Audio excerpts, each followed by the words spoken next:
All right, today we are going to take a look at the Rode Procaster, which also happens to be the microphone that Ryan Higa used in his podcast. We'll cover how to use this mic and also whether or not you should buy it. So this microphone is pretty simple to use. It's just like another dynamic microphone. It does have a pretty unique sort of assembly. You want to put the mic stand attachment first and then the ring afterwards and slide that thing in.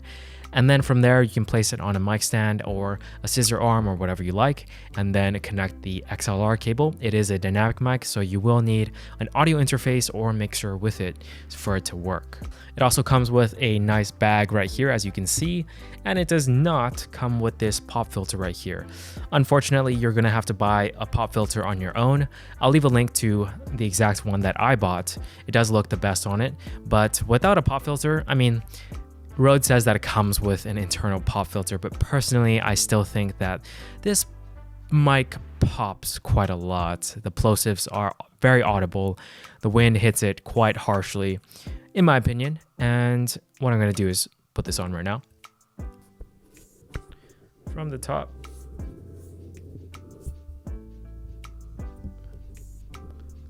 Clamp it on.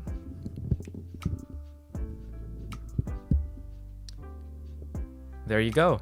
Now I have a pop filter and the plosives should not be as bad as it was before. Does not come with an XLR cable or audio interface or mixer, so you're gonna have to get that on your own. I personally used the Zoom H6, and once I connect it, I just set the gain levels, make sure that it's armed, and record in Adobe Audition. So it's a pretty simple setup for just another dynamic XLR connected microphone. All right, so the next question is, should you buy this microphone? Personally, I've had this microphone for about 2 years now, I'd say a little bit longer, and I do think that the microphone performs pretty well, although I will say that the microphone does make your voice sound audibly processed. So if you're not going for the studio type sound, then this microphone will probably not be for you. I also think that this microphone has a proximity effect that's not very flattering on the voice. So I'll go ahead and try to show you guys. So right now I'm talking to this microphone about, I'd say 6 inches away, 4 to 6 inches probably.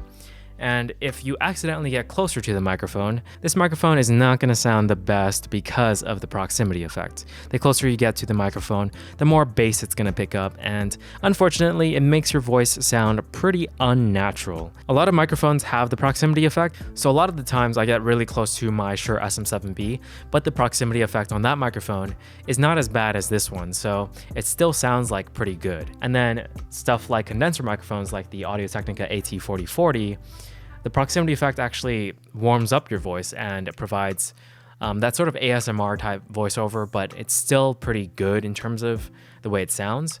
This one, I just don't like it personally. Obviously, audio is subjective and you don't have to get that close to the microphone. It's just sometimes I accidentally do, and I've recorded like tutorials, at least one tutorial before doing that with this microphone, and I did not really like the way it sounded, to be completely honest with you guys. But as long as you're staying a fair distance away from this microphone, it won't sound bad. It'll sound pretty good. And when I say a fair distance, I usually mean 6 inches or so, right around there.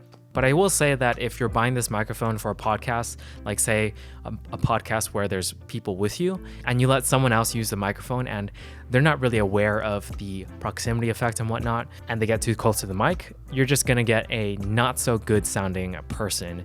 I'm saying this because I've experienced it firsthand. Usually the one who's using the Rode Procaster sounds the least natural. And that is a big thing to note. Of course, if you have everyone using the Rode Procaster, then it's gonna sound fine. But if you have different people using different microphones, which in my case, in my team YouTube channel, we do that, primarily because not all of us can afford Shure SM7Bs, so we just have different microphones. And the same microphone still sounds different on different people with different voices, so that's another thing. So for me personally, I'm not a huge fan of the way this microphone sounds with my voice, but I do think that it is still high quality audio. The noise rejection is also pretty good with this microphone. I'm gonna go ahead and show you guys. So right now I am talking slightly at an angle from the microphone, probably 1.5 feet away. And this is how the noise rejection treats my voice right now.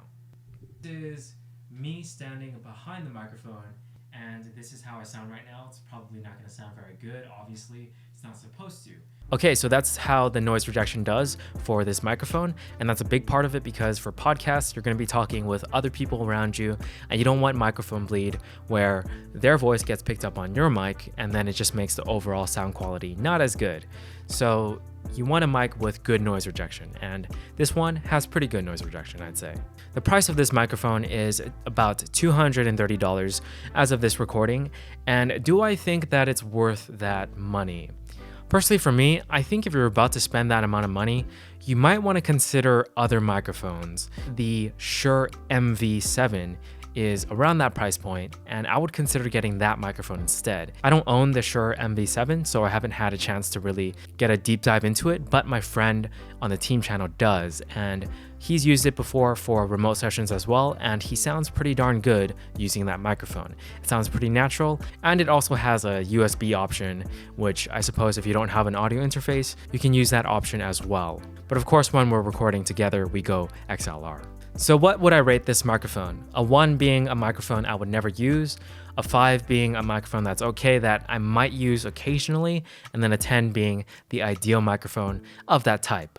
This is a dynamic microphone, and I've made a review already, or sort of history/review of the Shure SM7B, and that's my 10 out of 10 dynamic microphone. This one, however, I'm gonna rate it 7 out of 10. It's not bad by any means, but it's not the microphone I would choose out of all the ones that I have. This is one of the microphones I started off with when we did the team channel stuff, so I do appreciate it and I'm happy to have used it. However, we're most likely moving on from this one. It's gonna be like a backup microphone just in case one of the other microphones go wrong. So hopefully by telling you all of this, you guys get my experience. Obviously, it's not gonna be the same for everyone. I'm sure a lot of people love this microphone and have made good use out of it, but those were my opinions based on my experience with the microphone. So whether or not you should buy, I'm gonna actually say hold off on buying this one. Check out the Shure MV7. That's my personal opinion, and it would be kind of weird if I just told you to buy every single microphone I review. So that is the verdict. And don't forget that audio editing is a big part of making your audio quality sound good. So if you're curious about how to enhance voiceover audio, I made a Skillshare class about it. I'll leave a link down below if you want to check it out. Anyways, if you happen to own this microphone, let me know what you think about it in the comments below. If you completely disagree with me, that's totally fine. Let me know how you feel and whether or not you think I missed something. It can definitely help other people who are deciding whether or not they should buy this microphone. All right, that's it guys. Best of luck with your projects. I'll see you guys in the next video.